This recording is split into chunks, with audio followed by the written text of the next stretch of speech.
اس کے بعد آپ نے فرمایا کہ میں نے کسی کو نہیں دیکھا عورتوں سے زیادہ کہ دینی اعتبار سے عقل کے اعتبار سے کمزور ہوتی ہیں، پھر بھی سمجھدار لوگوں جو عقل مند لوگ ہیں، بڑے سمجھدار محتاط ہیں، ان کو یہ اپنے جال میں پھنسا لیتی ہے۔ یہ آپ نے فرمایا ما رأیت من ناقصات عقل و دین۔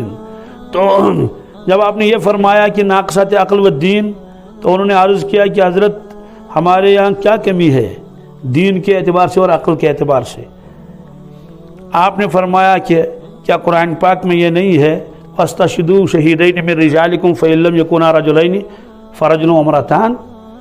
تو یہ فرمایا کہ اللہ تعالیٰ نے فرمایا کہ جب کوئی معاملہ کرنا ہو آپس میں تو گواہوں کو رکھو، 2 گواہ ہونے چاہیے، 2 مرد، اور اگر 2 مرد نہیں ہے تو 1 مرد اور 2 عورتیں، 1 مرد اور گویا کہ اس کو یہ بتا دیا گیا کہ 2 عورتیں از اکول ٹو 1 مرد، تو گویا کہ 1 عورت جو ہے یہ آدھے مرد کے برابر ہے، کس کے؟ آدھے مرد کے برابر ہے، اس لیے فرمایا کہ 2 عورتیں ہونی چاہیے، 1 مرد 1 عورت نہیں، 1 مرد 2 عورتیں۔ ان تضل احداہما فتذکر احداہما الاخری، تو آپ اللہ تعالیٰ نے یہ بھی فرمایا اگر ایک بھول جائے تو دوسری یاد دلائے، اس کی تشریح بھی آئے گی۔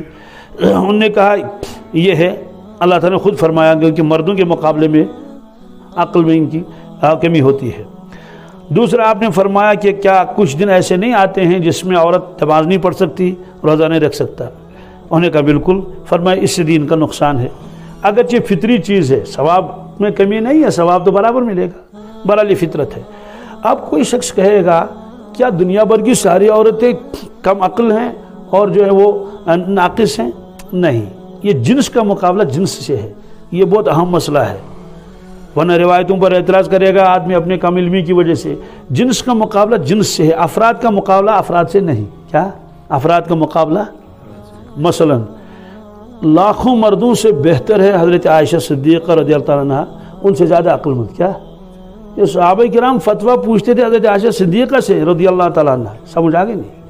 تو کروڑوں مرد ایک طرف کو حضرت خدیجہ کبریٰ رضی اللہ تعالیٰ عنہ، تو ظاہر سی بات ہے افضل تو وہی ہے نا کروڑوں مردوں سے۔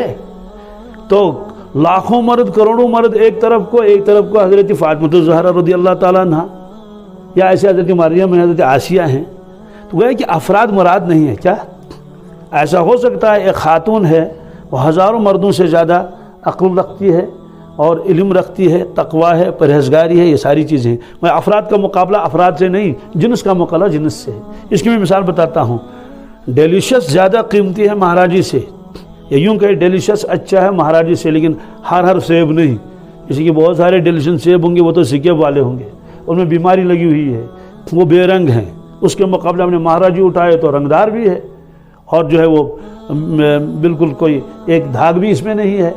تو افراد کا مقابلہ افراد سے نہیں، جنس کا مقابلہ جنس سے ہے۔ پھر دوسری بات یہ ہے اگر خواتین کا مقابلہ کرنا ہے مردوں سے تو ایک ہی خاندان ہونا چاہیے۔ کیا؟ ہاں، اس خاندان کی عورتیں ہیں، یہاں مرد بھی لکھے پڑے ہیں، عورتیں بھی لکھی پڑی ہوئی ہیں، تو جب وہاں مقابلہ ہوگا ضرور مرد آگے بھی نکلیں گے آگے، تو لیکن خاندان ہوگا مردوں کا اور ایک، اور خواتین کا ہوگا اور کوئی۔ ایسا ہو سکتا ہے نا کہ ایک خاندان کی ساری عورتیں لکھی پڑی ہیں، دوسرے خاندان کے مرد کچھ بھی لکھے پڑے ہوئی نہیں، تو کون کہے گا ان کو یہ ان سے زیادہ عقل مند ہے؟ تو خاندان کا مقابلہ خاندان سے ہو جائے۔ مثال کے طور پر حضرت عائشہ صدیقہ رضی اللہ تعالیٰ اتنی اونچی ہے، لیکن ابوبکر صدیق کا مقابلہ تو نہیں کر سکتی، ہے نا صحیح؟ ان کے والد گرامی ہیں، بہت افضل ہیں۔ حضرت حفصہ رضی اللہ تعالیٰ بہت اونچی ہے، لیکن حضرت عمر فاروق کا مقابلہ تو نہیں کر سکتے میں والد صاحب کی۔ یا حضرت فاطمہ الزہرا رضی اللہ تعالیٰ عنہ جنت کی بیوی کی سردار بھی ہیں، اور اتنے فضائل اس کے ہیں آسمان تک، لیکن حضرت علی کا مقابلہ تو نہیں کر سکتی ہے نا۔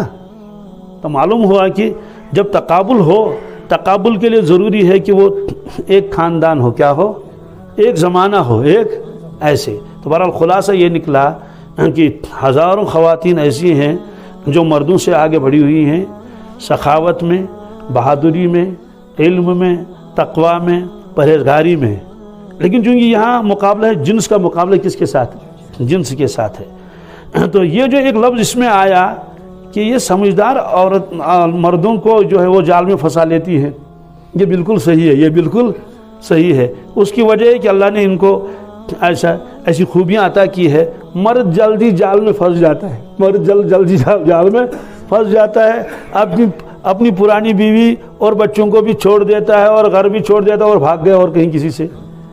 تو یہ جو فرمایا ناقصۃ العقل، اس کا ایک جواب لکھا تو پیر صاحب نے بھی کہ یہ خود مغلوب ہو جاتی ہے۔ کیا یہ کیا ہو جاتی ہے؟ محبت میں، کس میں؟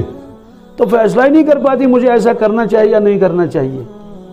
تو والدین بھی اس کو سمجھا لیں، نہیں مانے گی، اور بھی سب لوگ اس کو سمجھائیں۔ اور یہ حدیث میں ہے، فرمایا کہ جب کسی شخص کے اوپر کسی چیز کا غلبہ ہو جائے محبت کا، تو وہ شخص اندھا بھی ہو جاتا ہے اور بہرا بھی ہو جاتا ہے۔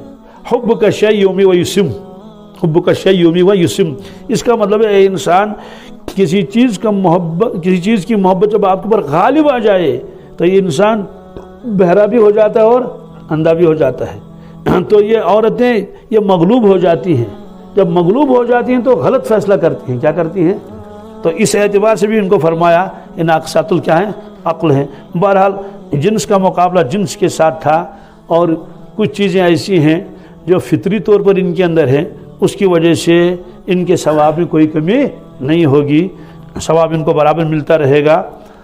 جیسے حدیث میں ہے، ایک آدمی جوانی کے عالم میں بہت اعمال کرتا تھا، بوڑھا ہو گیا، اعمال نہیں کر پاتا تو پورے اعمال کو ثواب لکھ دیا جائے گا۔ ایک آدمی صحت مند ہے، مسجد میں 5 وقت نماز پڑھتا ہے، بیمار ہو گیا، کئی دن تک مسجد نہیں آیا تو پوری جماعت کو اس کا ثواب ملے گا۔ تو ماں بہنیں جب نماز نہیں پڑھتی ہیں تو ان دنوں بغیر نماز پڑھے نماز کا ثواب ملتا ہے، بغیر تلاوت کے ان کو تلاوت کا ثواب ملتا ہے، اس میں کوئی کمی نہیں ہوگی۔